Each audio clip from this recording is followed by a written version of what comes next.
Welcome back everybody to Search Show 24/7, and this is the brand new DC Nation animated cartoon series entitled Beware the Batman, Episode 1, entitled Hunted. So, let's get right into it.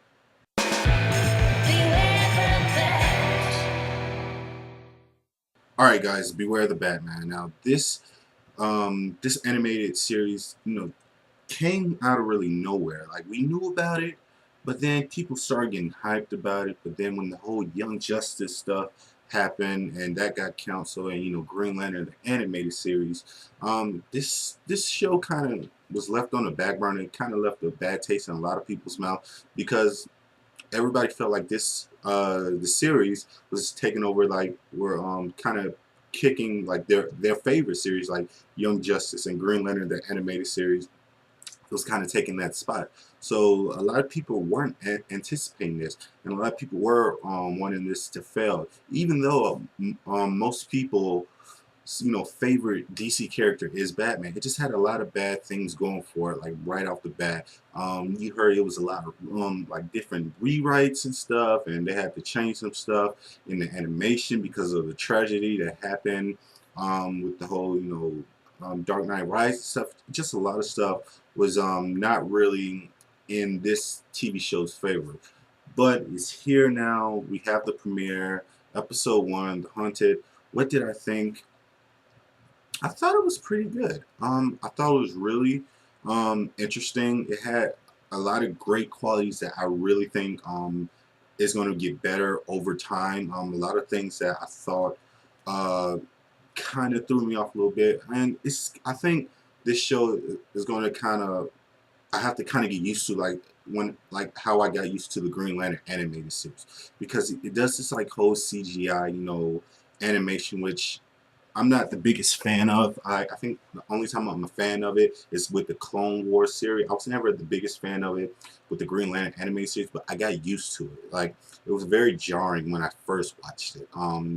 But I feel like it's just going to progress over time, just how I like Green Lantern series. Like, because when I first saw the Green Lantern series, it was very jarring. I couldn't really get into it because of the animation, but I understand why they did the animation. They're going for a new look, and it's a lot cheaper than regular animation. So I understand that, but I thought it was pretty good. A lot, like I said, a lot of interesting stuff that they kind of dove into for this series. First of all, you have like they're not afraid to use like Batman's rogue galleries. Like, when I'm talking about his rogue galleries, I'm not talking about the Joker, Two-Face. I'm talking about like his the other people, the people that you like, the C-list characters. And I like that they're willing to take a chance. That you're going to see like characters that you probably never heard of before, or you probably never thought they exist. Just very random characters, and they're going to introduce them into this world. So I like that. I like that they're taking chances. I like that they're doing something different. I like that they're not going with the same formula, because sometimes it gets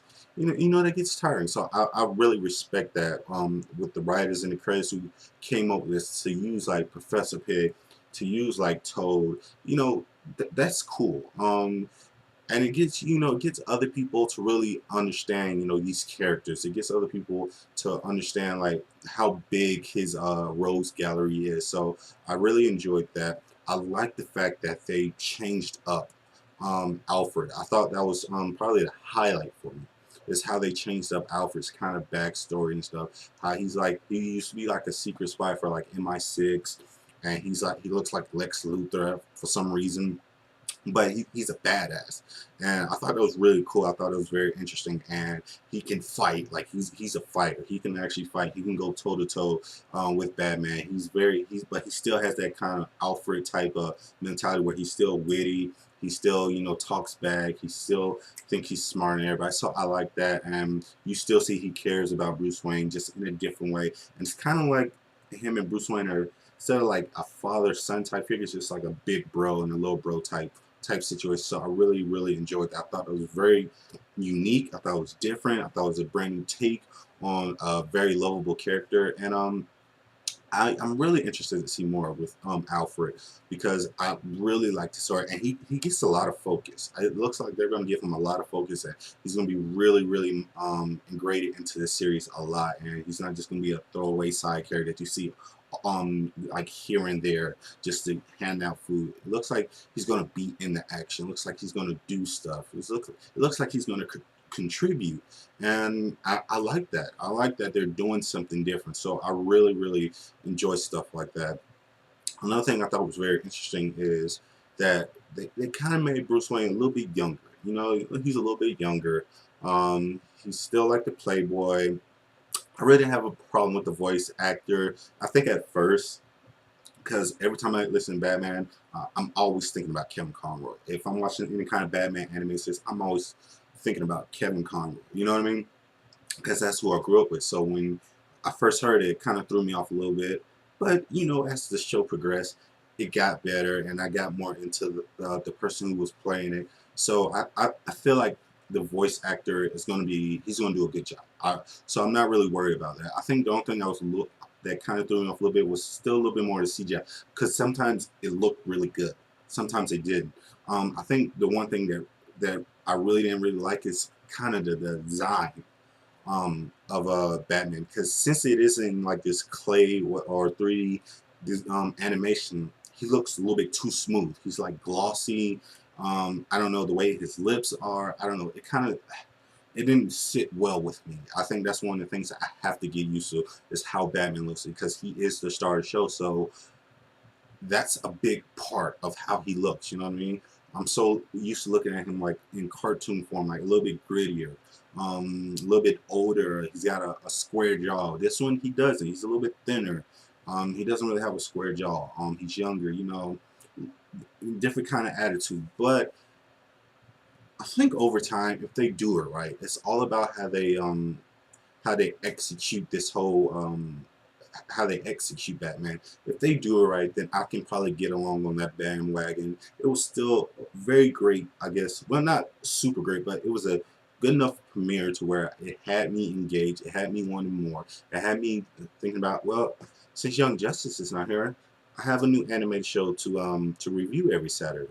So I mean, if it can do that for me on the first episode, then it's good because now it piques my interest. It has me wondering about what kind of other characters, what kind of other rogues galleries. You got they're introducing new sidekicks. They're doing different stuff. The whole tone, Gotham looks different. The gadgets look different. The animation, you know, the characters. So I'm really excited and ready to see how they really progress this universe. Will it hold up? Will it stay true to some of the comics? Will people really enjoy it? So that's what I'm really looking forward to. So please comment below. Let me know, what did you guys think? Did you like it? Did you dislike it? What was your favorite part? Do you like the way they portray Batman? Do you like the way they portray Alfred? I didn't really want to get too much into the story. I just want to talk about like kind of my thoughts because you already saw it. So do you like the new Rose Gallery? Please comment below. Let me know. And as always, guys, this is the Cirque Show 24/7. Be easy.